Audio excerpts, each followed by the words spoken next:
अस्सलाम वालेकुम मुअज़्ज़िज़ नाज़रीन, उम्मीद करता हूँ आप लोग खैरियत से होंगे। इफ्तिखार अहमद आपकी खिदमत में हाज़िर है और आज हम बात करेंगे कि धान की फसल के अंदर कौन-सी खादों की ज़रूरत पड़ती है, किन-किन मराहिल के ऊपर जो है कितनी मिक़दार में खाद डालना जो है वो ज़रूरी होता है और किस तरह धान से एक अच्छी पैदावार ली जा सकती है। तो जो धान की फसल को ज़रूरत पड़ती है खादों की, उनमें nitrogen, phosphorus, potassium, magnesium, sulphur, boron, zinc, organic matter वगैरह जो हैं वो शामिल हैं। तो सबसे पहले जब हमें ज़मीन की तैयारी करनी है तो उस वक्त हमने खाद का लाजमी इस्तेमाल बनाना है। सबसे पहले हमारी जो डीएपी है तो वो हमने डाल लेनी है। अगर हमारा रकबा जो है वो अच्छा है, कलराठा नहीं है, तो एक बैग डीएपी आपने जब कद्दू करना है तो उस वक्त आपने डाल देनी है ताकि वो मिट्टी में अच्छी तरह मिक्स हो जाए। और उसके साथ आपने 3 किलोग्राम बोरान डाल लेना है और साथ 10 किलोग्राम ऑर्गेनिक मैटर जो है किसी अच्छी कंपनी का डाल लेना है। तो ये एक अच्छी इब्तदा बनेगी फसल के लिए। और उसके बाद जब हमारी फसल जो है पनीरी मुंतकिल किए हुए 10 दिन की हो जाती है तो उसके ऊपर हमने फिर एक बैग जो है वो यूरिया का और उसके साथ ज़िंक जो है वो तकरीबन 6 किलोग्राम 33% वाला और उसके साथ जो है 1 किलोग्राम सल्फ़र, ये हमने जो है वो फ्लड करना होता है। अगर ज़िंक आप लिक्विड डालना चाहें तो 33% वाला लिक्विड ज़िंक भी मिल जाता है। उसका तरीक़ेकार यही होता है कि आपने 333 ml ज़िंक जो है 33% वाली वो आपने यूरिया खाद में मिक्स करके फ्लड कर देनी है। तो इससे टिलरिंग जो है वो गज़ब की होती है, बहुत अच्छी टिलरिंग होती है और फसल जो है वो लश ग्रीन हो जाती है।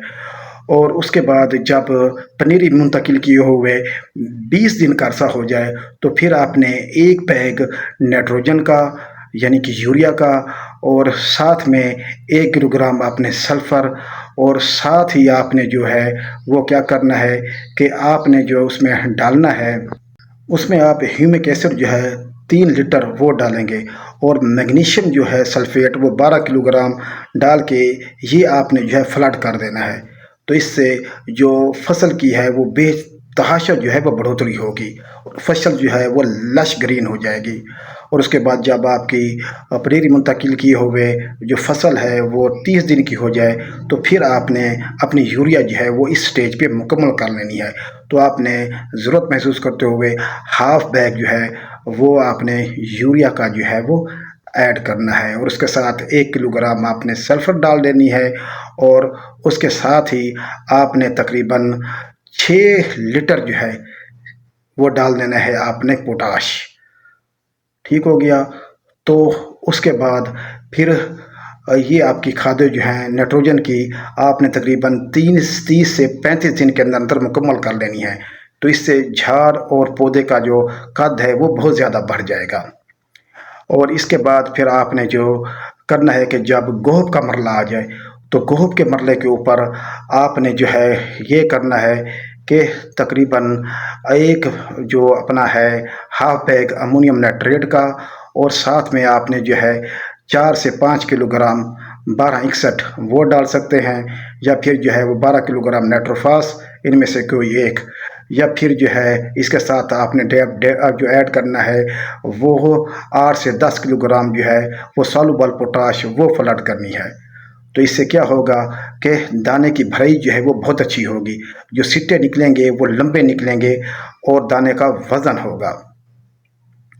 और उसके बाद फिर जब आपकी फसल जो है वो दाना बना लेगी और बूर वगैरह जो है वो झड़ जाएगा तो उसमें फिर आपने जो है वो पोटाशियम ज़रूर डालनी है।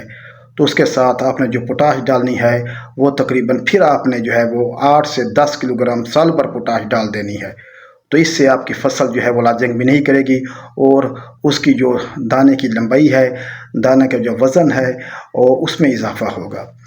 तो इसके अलावा जो फोलियर खादें हैं वो मैं आपको बता देता हूँ कि सिट्टा निकलने से तकरीबन 10 दिन पहले आपने जो बोरान है वो आपने करना है 250 ml लिक्विड वाला और उसके साथ आपने जो है वो पोटाश ऊपर भी स्प्रे करनी है, वो पाउडर फार्म वाली 1 किलोग्राम पोटाशियम नाइट्रेट और ज़िंक जो है वो चिलेटेड 125 ग्राम, ये आपने जो गोहब की हालत से 10 दिन पहले जो है वो आपने स्प्रे करना है ताकि जब आपकी जो फसल जो है वो सिट्टा निकाल ले तो उस वक्त उसकी जो है वो पोलिनेशन बहुत अच्छी तरीके से हो जाए।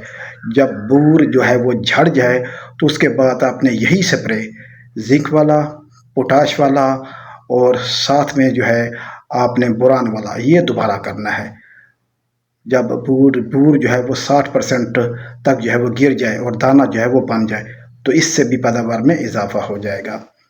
तो नाज़रीन, ये वो खादें थी जो मैंने आपको बताई, जो पीक स्टेजेस होती हैं नाइट्रोजन की, वो जो होती हैं वो झाड़ बनने से लेकर सिट्टा निकलने तक के होती हैं। और जो फास्फोरस की पीक स्टेज होती है वो होती है जड़ बनने से लेकर झाड़ बनने तक।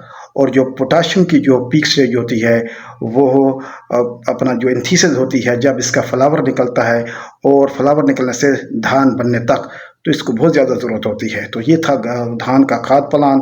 तो इंशाअल्लाह अगले जो वीडियो है उसमें मैं इसकी जो दानेदार जहरें हैं उसके बारे में बात करूँगा कि वो कब कब डालनी चाहिए। तो ये तरीका आप यूज़ करके अच्छी तरह जो है वो पैदावार हासिल कर सकते हैं। जो ज़मीनें कलराठी हैं तो उनमें जो है आप एसिडिक जो है वो खादें डाल सकते हैं, जिनमें यूरिया फास्फेट है और उसके बाद MAP है, तो वो आप खादें डाल सकते हैं। तो बहुत शुक्रिया, अल्लाह हाफ़िज़, थैंक यू। मेरे चैनल को जो है वो आप सब्सक्राइब करें और उसको लाइक करें। बहुत शुक्रिया।